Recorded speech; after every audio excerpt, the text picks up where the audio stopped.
একটা কথা বলার জন্য ফোন দিয়েছিলাম। বলো। তুমি কি ব্যস্ত আছো নাকি ফ্রি? না, বলো। আমি তো তোমাকে ভালো কম বাসিনি, তাহলে ছেড়ে যাচ্ছ কেন? থেকে আর কি হবে? আমি ড্রাইভার, তাই চলে যাচ্ছ? বুঝতেই তো পারতেছো। আমি তো তোমাকে আমার লাইফে আনি নাই, তুমি তো তোমার নিজের ইচ্ছায় আইছিলা, তাহলে কেন চলে যাবা? আর যে সময় তুমি আইছিলা তখন তো তুমি জানতা আমি ড্রাইভার, তাই বলে কি নিজের ইচ্ছায় আইছো দেখে কি আজকে নিজের ইচ্ছায় চলে যাবা? কথা পারিও না। তোমাকে নিয়ে আমার হাজারো স্বপ্ন এইভাবে চুরমার হয়ে ভেঙে যাবে? কি হবে আজ ভেঙে দিলে? এইভাবে আমার মনটা ভেঙে দিতে পারলা? পেও না ব্যথা। আসলে আমার বড় ভুলটা কি ছিল জানো? তোমাকে নিজের থেকে বেশি ভালোবাসা। তো তোমাকে ভালো যদি এত বেশি না বাসতাম তাহলে আজকে আমি ব্যথা পাইতাম না। বুঝবে একদিন, সময় হলে। বুঝতে পারছি ড্রাইভারদের ভালোবাসা কখনো আপন হয় না, একদিন খুব আফসোস করবা প্রিয়। বলতে পারবো না আমি।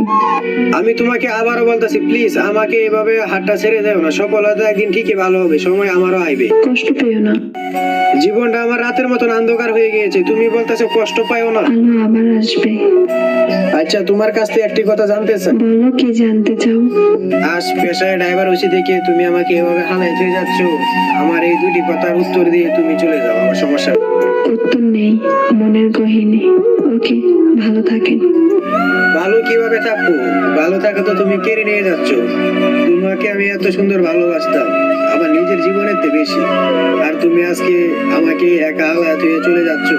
ঠিক আছে, ভালো থাকো। ড্রাইভার হয়ে কিনো মাইয়াকে ভালোবাসেন না, তাহলে আর গাড়ি চালাইতে পারবেন না, শুধু তার কথা মনে করবে। তো যে যে জায়গায় আছেন এই জায়গাতে থাকবেন, কখনো ভালোবাসার নাম মুহে নিবেন না।